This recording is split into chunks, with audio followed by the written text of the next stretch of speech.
Supercross, Josh Grant, former Anaheim season opener, 2009 that was, wasn't it? Yeah, that was a fantastic night for him, and he's found himself now in the LCQ here tonight, which is not exactly where he wants to be, so a lot of pressure on the young California rider.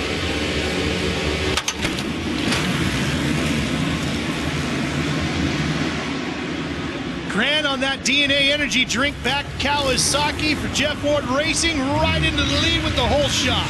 Now Kanairi had the spot there. Oh, and he makes a little mistake. Luckily, doesn't go over the bars, but Grant just goes a little deeper into the first turn. How many times this year, Ralph, have we been calling these LCQs, and you've got Bobby Kanairi here and that Rockstar Yamaha battling for these final transfer positions. Kanairi on the blue Yamaha, number 87, chasing Grant's Kawasaki.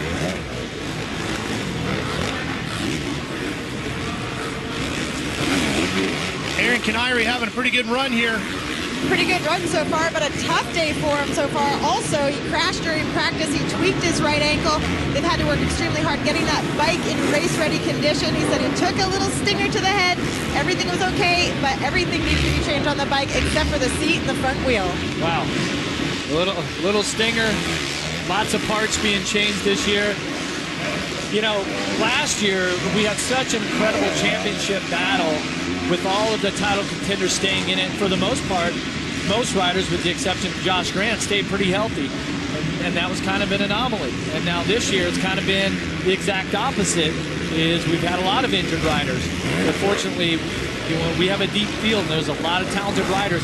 I mean, Kanairi and Grant here are some of the best riders in the planet, and they're riding the LCQ.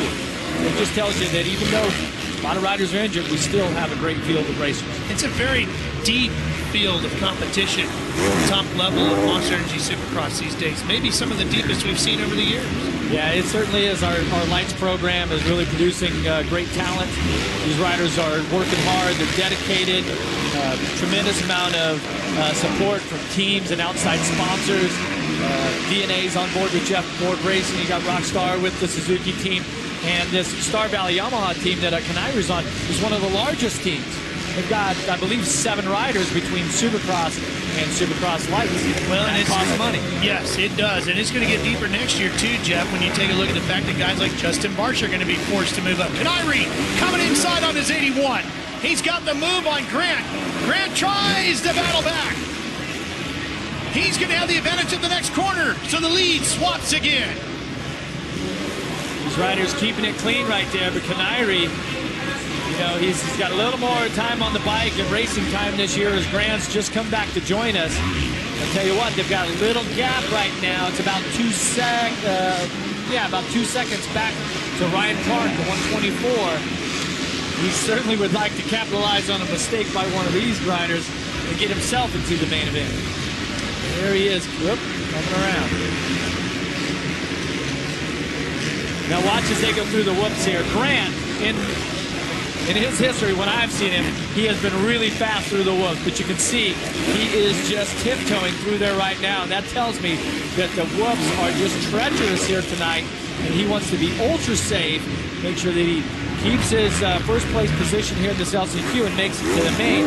Not really worried about a fast lap, but he's got a lot of pressure from Kanairi. 2 laps remaining here. Everybody just kind of riding some clean laps right now. Still about the same distance back to Clark. They gapped him just a couple of tenths of a second, but nothing major. And on a track like this tonight is not only treacherous with the shape of some of these obstacles, Jeff, but that surface. We heard Justin Barsham talking about it earlier, how he actually, you know, had to push it hard to find out where the limit was with the surface here tonight. Yeah, and he found out. Luckily, he did that in qualifying practice. And I tell you, as the night goes on, I made that comment about breaking a jar of marbles on the floor and then you trying to run across it. That's really what it's like, and not so much in the racing line. If you're in a rut, you're good. But if you are out of the rut, and especially in the lower parts of the turn, all those rocks fall from the top of the berm down to the bottom. So in the main event, when everyone's battling for position and the championship points are on the line, they're going to start making some more aggressive moves. That's when you're going to see riders make mistakes, as they're trying to come up the inside and do the slide job on the rider in front of them, possibly losing the front wheel because there's just not going to be the grip there. Usually one of the rockiest surfaces we see all season is when we get to Seattle. This one is really... Well, it's much different when it's wet rocky versus dry rocky, and this is dry rocky. Rocking his way to the checkered flag is Josh Grant right now, and he's going to take the LCQ win. Canari's going to settle for second. Clark's going to come across the line just short of a transfer in third.